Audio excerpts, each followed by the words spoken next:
Hello everyone, welcome to educative space. आज इस last minute revision series में हम नेम रिएक्शन और उनके मैकेनिज्म को स्टडी करेंगे। आज का जो हमारा नेम रिएक्शन होगा वो होगा क्लेजन-स्मिथ रिएक्शन।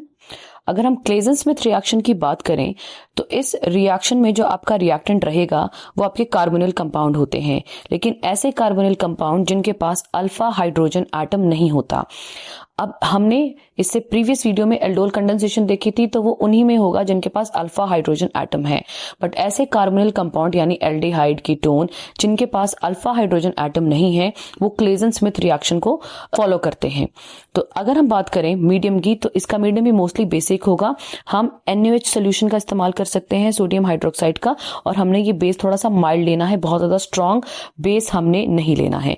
और ये जो आपका बेसिक मीडियम है ये बहुत माइल्ड होना चाहिए, मतलब जैसे आप मान लीजिए कि आपने 10% NaOH ले लिया तो इतने के साथ जाना है, बहुत ज्यादा स्ट्रॉन्ग बेसिक मीडियम नहीं क्रिएट करना है। और जो आपका ये रिएक्शन होगा वो आपका लो टेम्परेचर पे रहेगा। और इसमें जो इंटरमीडिएट बनेगा वो बनेगा इनोलेट आयन। और ये जो भी चीजें मैंने आपको हाईलाइट करी हैं, ये शॉर्ट नोट आपको मैंने इस रिएक्शन की दे दिए हैं, तो आपको ईजी होगा नोट्स बनाना। और बहुत ज्यादा नहीं लिखा है, आपको जो मेन चीजें हैं जो मैंने आपको यहाँ हाईलाइट करी हैं वो चीजें आपने भी हाईलाइट करनी है, क्योंकि आपको यहीं से क्वेश्चन बनेगा। तो अगर हम क्लेजन-स्मिथ रिएक्शन की बात करें, जैसे एल्डोल कंडेंसेशन में इनोलेट इंटरमीडिएट बनता है, वैसे ही यहां भी इनोलेट ही बनेगा। मैक्सिमम जो भी कार्बोनिल कंपाउंड के रिएक्शन होते हैं उसमें इनोलेट ही इंटरमीडिएट बनता है। अगर वो आपके न्यूक्लियोफिलिक आपके रिएक्शन है, कंडेंसेशन रिएक्शन है, तो इसमें आपका इनोलेट आयन ही बनेगा इंटरमीडिएट की फॉर्म में। और जो इनोलेट है वो आपका एक न्यूक्लियोफाइल एक्ट करता है, क्योंकि इलेक्ट्रॉन रिच स्पीशीज है। दैट मीन ये किसके ऊपर अटैक करेगी? जो कि इलेक्ट्रॉन डेफिशिएंट स्पीशीज होगी।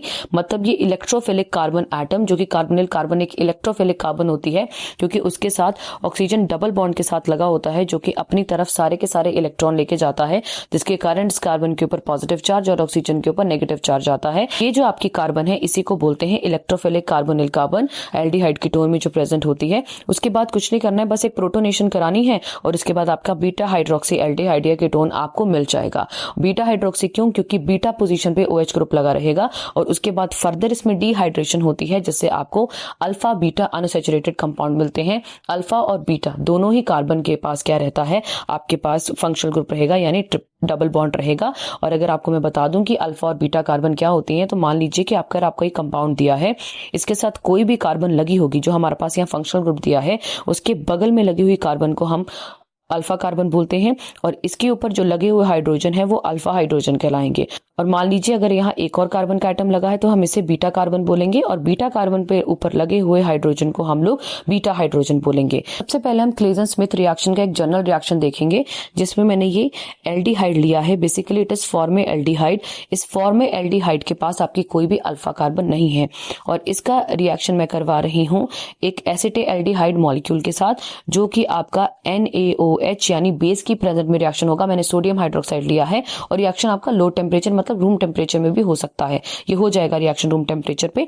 और अगर अब हम देखेंगे कि कैसे रिएक्शन होगा, तो बेसिकली जो रिएक्शन प्रोडक्ट बनता है वो आपका जो प्रोडक्ट बनेगा वो बनेगा ये CH डबल बॉन्ड CH, और यहां मेरे पास आएगा CHO, और इसे बोलते हैं हम लोग सिनेमे एल्डिहाइड। ये बनता है आपके पास अल्फा बीटा अनसैचुरेटेड कंपाउंड, जिसका नाम होता है सिनेमे एल्डिहाइड। जो सिनेमिक एसिड होता है उसका जो एल्डिहाइड फॉर्म है वो सिनेमे एल्डिहाइड कहलाता है। तो अब हम इसका मैकेनिज्म देखेंगे कि एग्जैक्टली ये रिएक्शन कैसे प्रोसीड करेगा।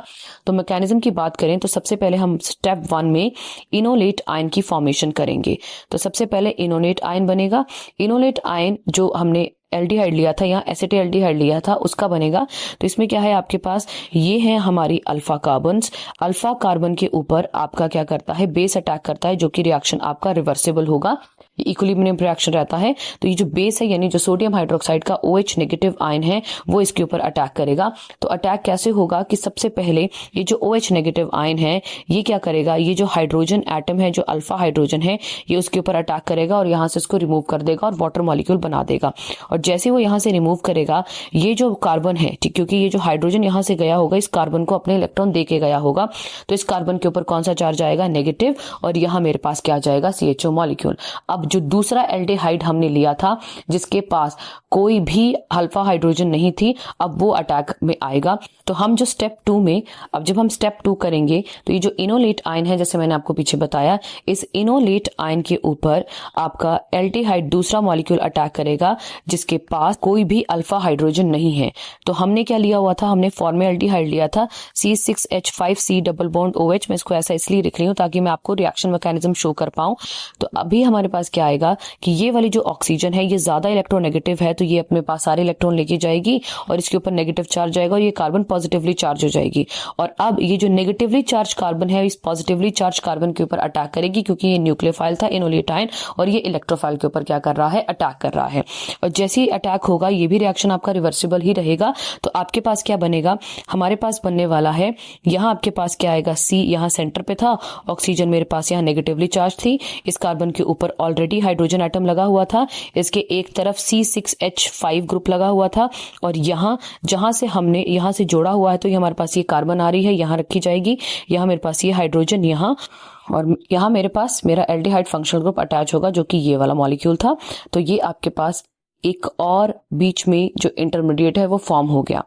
अब क्या होगा, अब हम इसका रिएक्शन क्या करेंगे, इसकी हमने क्या करनी है, प्रोटोनेशन करनी है स्टेप 3 में। तो जब इसकी प्रोटोनेशन होगी स्टेप 3 में, तो स्टेप 3 में जब प्रोटोनेशन होगी तो वो वाटर मॉलिक्यूल के थ्रू होगी, तो हम स्टेप 3 में इसकी क्या कराएंगे, प्रोटोनेशन करवाएंगे, इसके नेगेटिव चार्ज को सेटिस्फाई करने की कोशिश करेंगे।